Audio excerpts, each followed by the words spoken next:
Bonjour à tous et bienvenue sur la chaîne YouTube de la Médiathèque des Avenirs. Au vu des récents événements en France et de cette nouvelle année qui débute, j'avais envie de vous parler d'un livre qui m'a marqué et qui est plein d'espoir. Il s'agit de Macha ou l'évasion de Jérôme Leroy, paru aux éditions Syros. Macha Deoya a 107 ans en l'an 2100. À l'aube de ce 22e siècle, elle vit dans le monde de la douceur. Les humains vivent en parfaite harmonie avec la nature, pour certains dans des arbres. Ils sont organisés en réseau dans des ZAD ou zones à défendre, lointaines héritières des zones d'aménagement différées grâce aux actions d'écologistes engagés dans les années 2010. C'est une société calme et apaisée. Leur moyen de locomotion se fait soit par vent, soit par l'eau, et le commerce se fait à base d'échanges et de partage. Alors quand des jeunes cueilleurs d'histoire, les nouveaux historiens, demandent à Macha de raconter son histoire, elle accepte de se plonger dans son vécu du monde de la fin.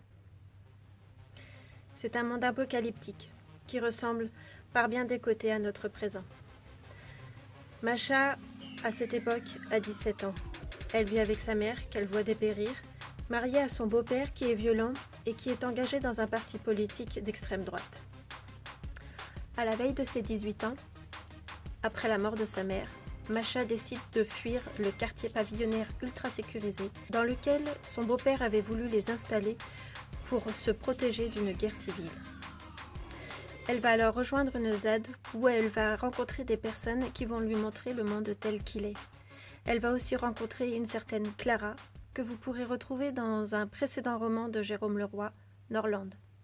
J'ai trouvé ce roman d'anticipation captivant et la lecture fluide. Nous passons d'un monde à un autre assez facilement, même si les deux sont très contrastés et très opposés. Les derniers événements en France m'ont rappelé ce monde de la fin. C'est pourquoi j'ai voulu vous présenter ce livre qui date de 2016, mais que je trouve assez d'actualité. Même si le passage du monde de la fin vers le monde de la douceur ne nous est pas expliqué, ce roman nous laisse beaucoup d'espoir. Avant de terminer cette vidéo, j'aimerais rendre un discret hommage à Hélène, qui était le monde de la douceur à elle-même. Et maintenant, pour terminer cette vidéo, j'aimerais vous souhaiter une très bonne année 2019, qui, j'espère, tendra vers le monde de la douceur, rempli de partage et d'échanges. Vous pouvez retrouver les livres de Jérôme Leroy sur notre catalogue en ligne acv.biborling.fr. Je vous remercie d'avoir suivi cette vidéo. À très bientôt. Bye bye.